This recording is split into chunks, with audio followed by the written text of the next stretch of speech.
जी हाँ students, again आपके साथ एक और वीडियो में शेयर करने वाला हूं। स्टूडेंट्स आज का वीडियो जो है ये है आपका फिक्स्ड प्रीपोजिशन पर बेस्ड।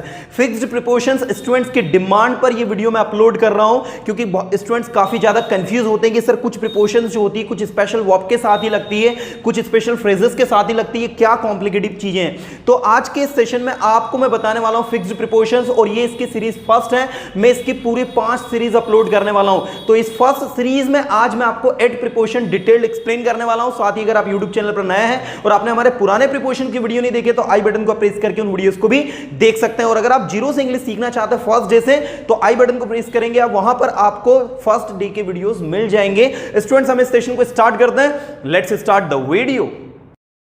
नाउ स्टूडेंट सबसे पहले तो हम लोग देखते हैं कि फिक्स्ड प्रीपोजिशंस आपकी होती क्या है। तो भैया आपको बता दूं मैं, फिक्स्ड प्रीपोजिशंस मतलब कि ऐसी प्रीपोजिशंस जो कि इंडिविजुअल वर्ब के साथ लगती ही है।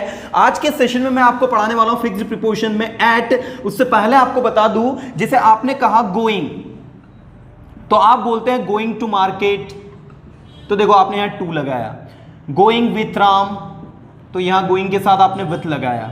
गोइंग फॉर परचेसिंग समथिंग, तो यहां गोइंग के साथ में फॉर लगा दिया। मतलब इस वर्ब गोइंग के साथ में आप देखेंगे टू, विथ, फॉर, फ्रॉम, कोई सी प्रीपोजिशन भी लगा सकते हो। तो ये प्रीपोजिशंस आपके फिक्स्ड प्रीपोजिशंस नहीं होगी।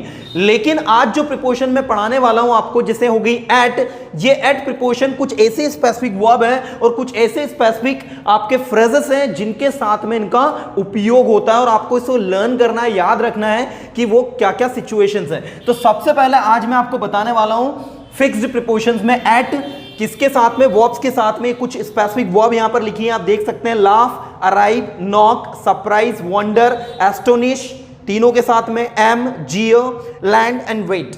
ये ऐसी आपकी वर्ब्स हैं जिनके साथ में आपको एट प्रीपोजिशन जो है वो कैरी करनी है। मैं एग्जांपल देकर आपको बताता हूं, फिर मैं आपको फ्रेजेस पे लेकर चलूंगा। बहुत छोटा सा वीडियो है लेकिन बहुत ज्यादा सिखाने वाला है। सीरीज फर्स्ट का है, इसके बाद सीरीज सेकंड मिस मत करिएगा आप लोग। देखिए हम लोग बात कर रहे हैं एट की स्टूडेंट्स, तो एट के साथ में याद रखिएगा एट लगता है, ठीक है। जैसे मैंने कहा वह रोहन पर हंस रहा है, तो आप इंग्लिश में कहेंगे he is laughing at Rohan. Come on, he is laughing at Rohan. और याद रखिएगा ये जो फिक्स्ड प्रीपोजिशंस होती हैं, जब आप इनके साथ में इनका पैसिव वॉइस बनाते हैं तो ये अपनी वर्ब के साथ में ही लगती है, उसके साथ में ही कैरी करती है। जैसे अगर आप कहें कि he is laughing at her, एक लड़का है वो एक लड़की के ऊपर हंस रहा है और आपको इसका पैसिव बनाना है, तो ये हर जो है ये उठकर आगे आएगा, तो आपका बनेगा she is being laughed at। ये देखिए laughed at by him। Students ये बहुत इंपॉर्टेंट रूल है जो आपको याद रखना है, क्योंकि बहुत सारे स्टूडेंट्स कंफ्यूज हो जाते हैं जब उनको दिया जाता है he is laughing at her, इसका पैसिव वॉइस बनाने को, तो वो ये सही तरीके से इसको बनाकर नहीं आते हैं। आपको याद रखना है कि एट जो है किसके साथ लगता है, लाफ के साथ। तो याद रखिएगा बहुत अच्छी वर्ब है ही इज लाफिंग, ये लाफिंग में आईएनजी लगेगा यहां पर इस तरीके से। He is laughing at her, तो इसका पैसिव बना she is being laughed eight by him.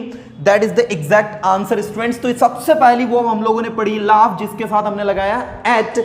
Next verb मैं आपको लेकर चल रहा हूं वो है अराइव। अराइव के साथ भी स्टूडेंट्स एट लगता है। एग्जांपल केयरफुली सुनिएगा, एट कब लगता है। मैंने कहा the train is about to arrive at platform number 2।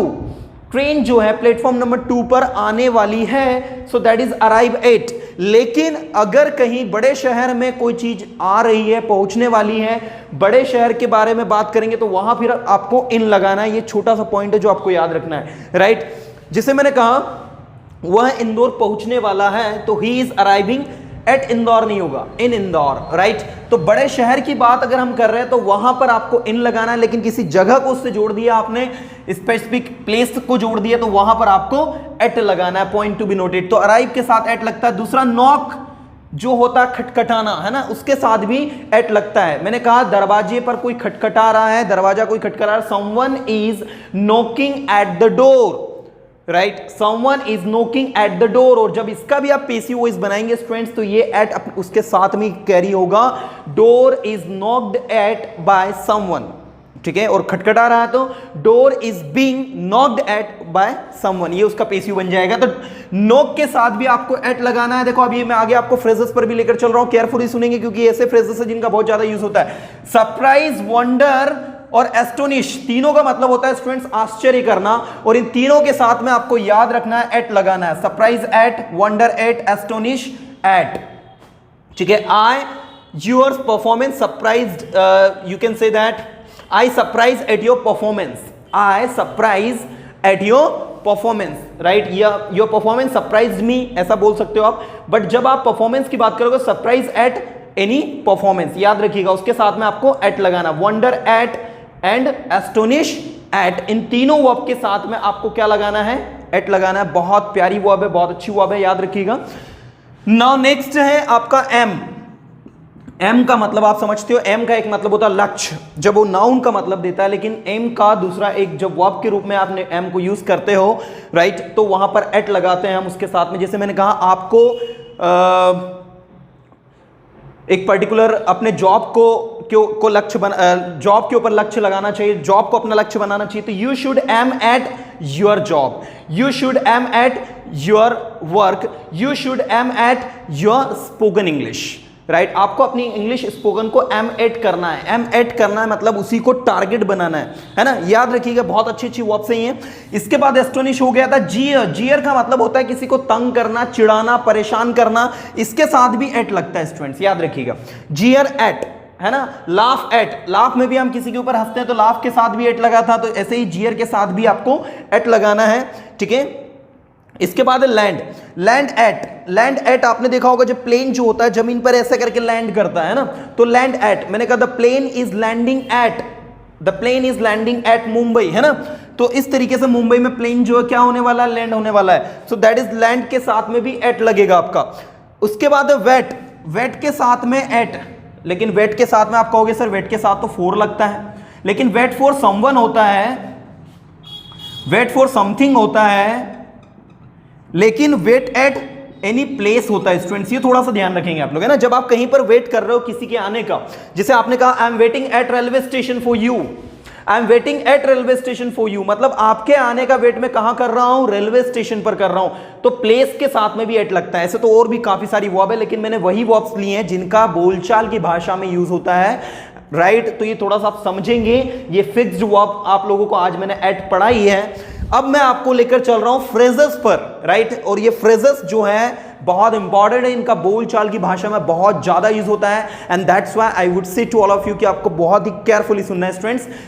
Now students देखिए फ्रेजेस को हम लोग देखने वाले हैं। आप तो फ्रेजेस आप लोगों का हिंदी मतलब आपको ऑलरेडी मैं फ्रेजेस पर वेस्ट वीडियो बना चुका हूं, जिसका मतलब होता है वाक्यांश। ये छोटे छोटे आपके वाक्य के अंश होते हैं, पार्ट होते हैं। सबसे पहले देखिए एट अ गेस, उसके बाद है एट ऑल, इसके बाद है एट ऑल कॉस्ट। ये सारे के सारे फ्रेजेस आपको स्पीडली बोलते आना चाहिए स्टूडेंट्स, क्योंकि बोलचाल की भाषा में, कॉन्वर्सेशन में बहुत ज्यादा इनका यूज होता है। At all cost, at all rate, at all loss, at arm's length, इसके बाद है at a time, at once, at speed, at fast, at least, at the end of the day, at the beginning, at the start, at the end, at the first attempt, at ease and at best. ये सारे के सारे phrases के साथ में आप देख सकते हैं हमने कौन सी प्रीपोजिशन लगाई है स्टूडेंट्स, एट लगाया है, ठीक है। तो फिक्स्ड प्रीपोजिशन एट इन सबके साथ में लगती है। मैं इनके मीनिंग थोड़े बता रहा हूं, ध्यान दीजिएगा। एट अ गेस का मतलब होता है कहीं पर किसी चीज को अनुमानित तौर पर हम कह देते हैं, जैसे I spoke it at a guess, don't mind it, इस चीज को माइंड मत करिएगा, मैंने ये अनुमान के तौर पर बोला है। तो at a gas, at a gas मतलब अनुमान के तौर पर किसी चीज को कहना, अनुमानित तौर पर। आप इसको हिंदी लिखना चाहे तो आप लिखेंगे अनुमानित तौर पर, राइट। एट अ गैस, तो एट अ गैस मतलब अनुमानित तौर पर मैंने ऐसा कहा, I spoke at a gas, अनुमानित तौर पर मैंने ऐसा किया, I did at a gas, अनुमानित तौर पर मैं वहां गया और मैंने देखा कि बात तो सच निकली। At a gas I went and what I found that it was a fact. So at a gas. इसके बाद at all, whatever you have done, whatever you have given me, I have done at all, मैं सब कुछ मैंने कर लिया है। तो at all क्या हो जाता है आपका, सब कुछ, है ना। whatever you told me, I have spoken at all, मैंने सब कुछ कर लिया। तो इस तरीके से आपका एट ऑल वर्क करता है। बहुत अच्छा कंसेप्ट है, बिल्कुल याद रखिएगा, बहुत अच्छा फ्रेजेस है। इसके बाद है एट ऑल कॉस्ट, ये तो बहुत ज्यादा यूज होता है, इसके हम एट एनी कॉस्ट भी कहते हैं, अगर आपने सुना हो तो। एट एनी कॉस्ट या एट ऑल कॉस्ट मतलब होता है किसी भी कीमत पर, सभी कीमत पर, right? I am ready to do this work at all cost, I am ready to do this work at any cost, I am ready to do this work at all rate, किसी भी दर पर, सभी दर पर, सभी rate पर ये काम करने के लिए मैं तैयार हूं, मतलब पूरी तरह से, एट ऑल कॉस्ट, किसी भी कीमत पर, सभी तरीके से। Eight all loss, eight all loss मतलब होता है पूरी तरह से हानिकारक, हानिकारक साबित होना, ठीक है? जैसे मैंने कहा this deal was at all loss, ये जो डील थी, ये जो एक प्रकार की लोगों के बीच में जो डील हुई, it was at all loss, ये पूरी की पूरी हानिकारक साबित हुई, पूरी की पूरी नुकसानदायक साबित हुई, इससे बहुत ज्यादा लॉस हुआ है, नुकसान हुआ है। तो उसके लिए आपका ये टर्म जो है यूज होता है एट ऑल लॉस, बोलने चाल में आप यूज करें, ठीक है? The deal was at all loss, right? आपका समय पूरा का पूरा वेस्ट हो गया, तो आप क्या कहोगे? The session was at all loss, पूरा का पूरा सेशन जो था एट ऑल लॉस हो गया। ऐसे ही एट आर्म्स लेंथ बहुत ज्यादा यूज होता है, और ये न्यूज़पेपर में पढ़ने को भी मिलता है, लेकिन हम समझ नहीं पाते। एट आर्म्स लेंथ का मतलब होता है not to be friendly with someone, किसी के साथ फ्रेंडली नहीं होना, किसी के साथ में थोड़ा सा डिस्टेंस मेंटेन करना, राइट? एट आर्म्स लेंथ, जैसे मैंने कहा, मान लो पाकिस्तान की जो प्राइम मिनिस्टर है वो अमेरिका के प्रेसिडेंट ट्रंप से मिलते हैं, और ट्रंप ने उनसे जो है थोड़ा सा दोस्ताना व्यवहार नहीं किया, फ्रेंडली बिहेवियर नहीं किया, एक डिस्टेंस मेंटेन किया, तो व्हाट यू से in English? You would say अमेरिका's president Donald Trump was at arm's length with Pakistan prime minister, जो भी जिनका नाम है व्हाटएवर, है ना, या इंडिया प्राइम मिनिस्टर, जिनसे भी आप उनके संबंध अच्छे नहीं थे, लाइक उन्होंने फ्रेंडली बिहेवियर नहीं किया, तो उसके साथ में आपको यूज करना है at arm's length, at arm's length. ये बहुत ज्यादा न्यूज़पेपर आप जब पढ़ेंगे तो इसका यूज देखने को मिल जाएगा। जैसे आपने कहा रोहन, जैसे आपने कहा कि रोहन जो है मुझसे थोड़ा फ्रेंडली नहीं है, Rohan is at arm's length with me, है ना, रोहन जो है मुझसे थोड़ा सा एक एट आर्म्स लेंथ है, मतलब थोड़ा सा दूरी मेंटेन करता है, एक प्रकार से क्लोज नहीं आता है, पास नहीं आता, उतना ज्यादा फ्रेंडली नहीं है वो मुझसे, ठीक है ना? तो इस सेंस में हम इसको यूज करते हैं। इसके बाद नेक्स्ट है आपका एट अ टाइम, मतलब एक समय में एक बार, एट अ टाइम, एक समय। एट वंस, अब ये एट के साथ में वंस लगा है, एट वंस का मतलब होता है स्टूडेंट्स एक बार, राइट? याद रखिएगा सारे situation. At once I met him, एक बार मैं उससे मिला था। एट स्पीड, एट स्पीड मतलब होता है गति से, she came at speed, she came at speed मतलब वो गति से यहां आई, तेजी से यहां आई। एट फास्ट, एट फास्ट मतलब होता है सबसे पहले, इनके आगे सबके आगे एट लगा है ना। और एटलीस्ट, ये तो बहुत ज्यादा यूज होता है बोलने में, कम से कम, एटलीस्ट 2 सेंटेंस तो बोल सकते हो आप। Can't you speak at least 2 sentence? तो आपने कहा हाँ, कम से कम 2 सेंटेंस तो मैं बोल सकता हूँ, at least I can speak 2 sentences. So at least कम से कम, एट फर्स्ट सबसे पहले, एट स्पीड गति से, एट वंस एक बार, एट ए टाइम एक समय में। तो ये इस तरीके से आपका एट जो है फिक्स्ड प्रीपोजिशन इन फ्रेजेस के साथ में यूज हो रही है। इसके बाद देखो eight the end of the day, at the end of the day का मतलब होता है स्टूडेंट्स अंत में, समाप्ति पर। जैसे आपको मैंने पूरी क्लास एक्सप्लेन कर दी और लास्ट में मैंने कहा at the end of the day I would like to thank you all for watching this, right? At the end of the day, I would like to thank all the people who have come over here to attend this meeting. At the end of the day, I would like to thanks to all the subscribers and viewers who watch my videos, right? So इस तरीके से at the end of the day मतलब होता है अंत में, समाप्ति पर। किसी चीज की जब फिनिश हो जाता है, कोई चीज जब खत्म हो जाती है, तो वहां पर हम लोग at the end of the day का उपयोग करते हैं। काफी अच्छा फ्रेजेस है, टंग पर लेकर आ जाना, बोलचाल की भाषा में यूज करना है इसको हमें।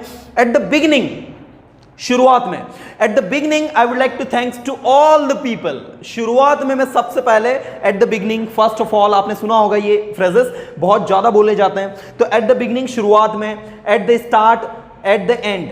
तो at the start and at the beginning दोनों का मतलब एक ही होता है स्टूडेंट्स, राइट? ये मैंने अलग अलग लिख दिया है, ध्यान नहीं दे पाया मैं। इन दोनों का एक ही मतलब होता है, ठीक है? Eight the beginning, eight the start मतलब शुरुआत में, शुरू में, है ना?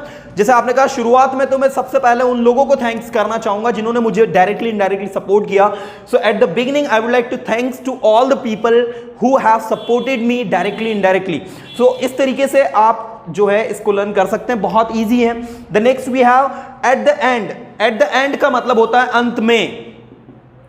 Eight the end she thanked all of us, last में, अंत में उसने हम सबको धन्यवाद कहा। तो एंड ऑफ द डे और एट द एंड मिलता जुलता है। इसके बाद है एट द फर्स्ट अटेम्प्ट, पहले ही प्रयास में। She cracked this exam, she qualified this exam in a first, at a first attempt. पहले ही अटेम्प्ट में, पहले ही प्रयास में उसने इस एग्जाम को क्वालिफाई कर लिया। At a first attempt I could meet him. At a first attempt, I did my job successfully. That was like a miracle for me. I did my job successfully at a first attempt. At the first attempt. So इस तरीके से ये आपका use होता है। At ease, at an ease भी होता है, at ease भी होता है। At ease मतलब होता है हल्के में लेना, लाइक किसी चीज को बहुत साधारण तरीके से, जैसे मैंने कहा just take ease, don't worry, just take ease. Just take ease मतलब होता है be calm, be cool, be relaxed, don't worry, nothing is going to happen, just at ease, okay, sit at ease। तो इस तरीके से at ease का मतलब होता है हल्के में लेना। इसके बाद होता है at best। अब लास्ट में अगर वीडियो आपको अच्छा लगा हो, sir your video is at best, आपका वीडियो जो है बेस्ट पर है, मतलब सबसे अच्छा है, at best, right, your video is at best. अगर बहुत अच्छा लगा तो ये फ्रेजेस लिखकर भेज देना कमेंट में बिल्कुल कि sir your video is at best, इसीलिए मैंने इसको लास्ट में लिखा है। सो स्टूडेंट्स देखिए, मैंने आज आपको बताया है कि आपकी जो फिक्स्ड प्रीपोजिशन एट है उसको हम किस तरीके से यूज करते हैं। फिक्स्ड प्रीपोजिशन एट को मैंने आपको सबसे पहले वर्ब के साथ में बताया, साथ में आपको कुछ फ्रेजेस के साथ में उसका प्रैक्टिकल यूज बताया। नाउ मैं उम्मीद करता हूं स्टूडेंट्स, आई होप कि आप लोगों को ये सेशन बहुत अच्छा लगा हो। फटाफट लाइक करके शेयर कर दो वीडियो को, और अगर अभी तक चैनल को सब्सक्राइब नहीं किया तो फटाफट कर लो, क्योंकि सेकंड सीरीज में इसकी बहुत जल्दी अपलोड करूंगा।